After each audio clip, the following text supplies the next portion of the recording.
So I talked about this with Bill during Crosstalk, and he touched on it during his show as well. You can hear the Bill Riley show on our station, 11 to 2 every day. I know the Pac-12 has a perception problem, okay? That's not new, and it's not even new this year. Okay, and JP brought up a good point in the previous segment. A lot of the big talking heads in college football who reside back east in the Eastern time zone don't stay up late to watch Pac-12 football, and that's nothing new. I mean, even back when Chip Kelly, and during the Chip Kelly Oregon years, you weren't going to find a bigger Chip Kelly fan than me. I loved those teams. I loved watching them play. As much as I was dialed into Utah and BYU, Utah State, whatever we had to do on the show, I was also dialed into Oregon football. I watched them play every week. And I thought Chip Kelly was going to stay there for his entire career, and I thought they were going to become a modern-day Notre Dame, modern-day USC, modern-day, Bo Schembechler, Michigan-type program. I didn't think Chip Kelly would ever leave, and I thought they would be awesome for 20 years. Well, he left. The rest is well documented. Didn't work out in the NFL. Not off to a great start. Back in college at UCLA. But even during those runs, I remember interviewing national college football, quote, experts on my old show, asking them about the Oregon Ducks, and oftentimes getting boilerplate, standard answers, nothing in detail. And I started realizing, even Oregon, even a team that oftentimes was thought of as not only as potentially the best team in the country, but maybe a budding dynasty, couldn't grab the attention of these East Coast talking heads. So the Pac-12, quote, perception problem is nothing new at all. We've been dealing with that in this conference for a number of years, okay? And then leading up to the start of the Pac-12 season, what was the walking line that we heard from a lot of people that we had on the show? Yeah, I think Utah can win it, but they should win it because the conference isn't very good. And look, let's acknowledge some realities. The path to the Pac-12 title has never been more clear for the University of Utah, and it also happens to coincide with a year where they're really, really good. So the dominoes are all up, okay? And if they just fall over one after one, the Utes should be standing at the end as not just the champ of the Pac-12 South, but potentially the whole thing.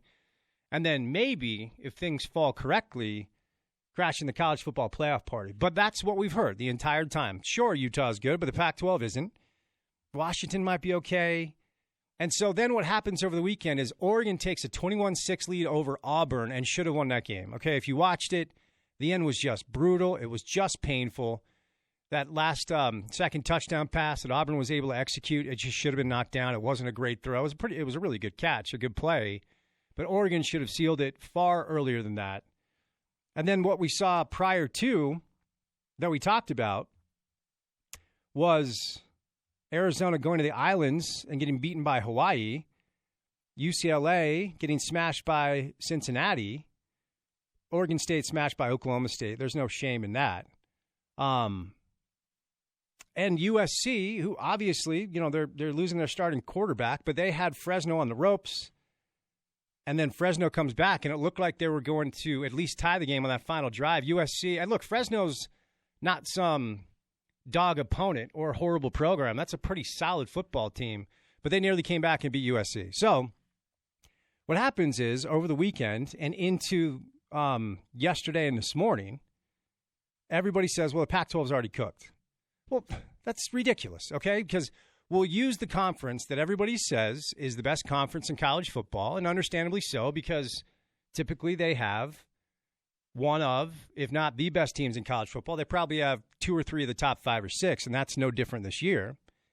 And we'll start with what the SEC did last week, and that is a Miami team that was thought to be not very good at all, and I get the rivalry game is different, nearly handled Florida, who a lot of people believe could be that, quote, other team outside of Clemson and Bama that maybe knocks down the wall and gets into college football playoff. I was unimpressed with both of those teams. I watched the entire game.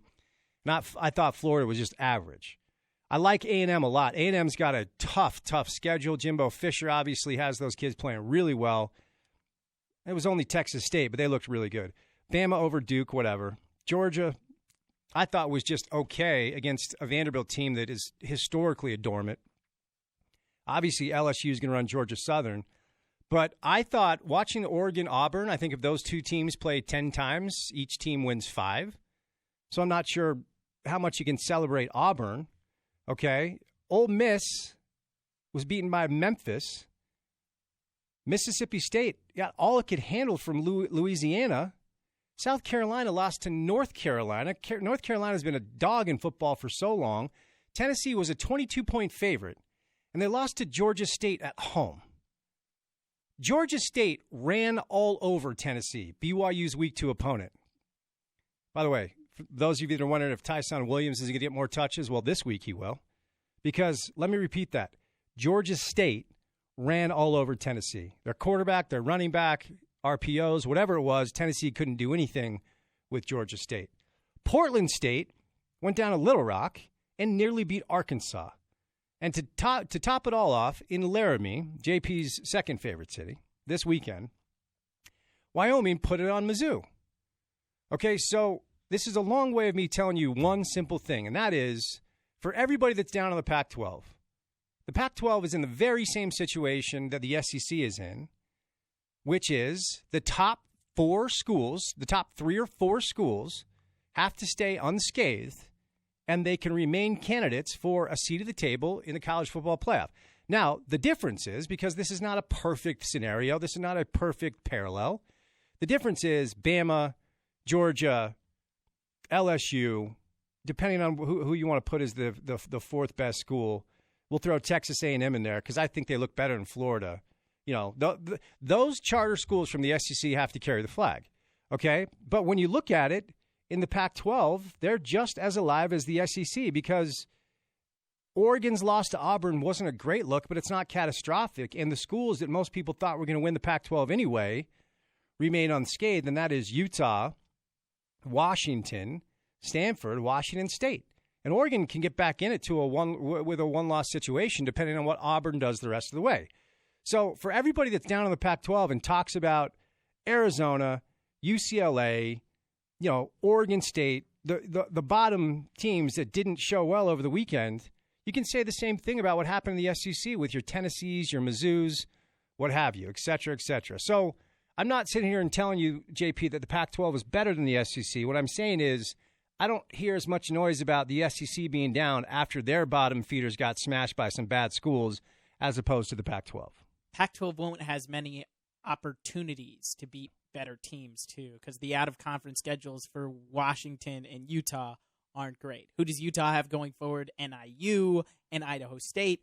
Washington has BYU and Hawaii as their out-of-conference games. Right.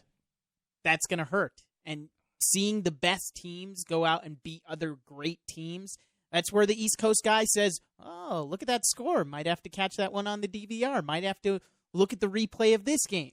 When they see Washington crush Hawaii by 4 touchdowns, are they going to watch that game? No, they're not going to watch that game. Right. And that's a detriment to the Pac-12. No, it is. It is for sure. I just the conversation about it being curtains after 1 week, I think, is a little bit silly.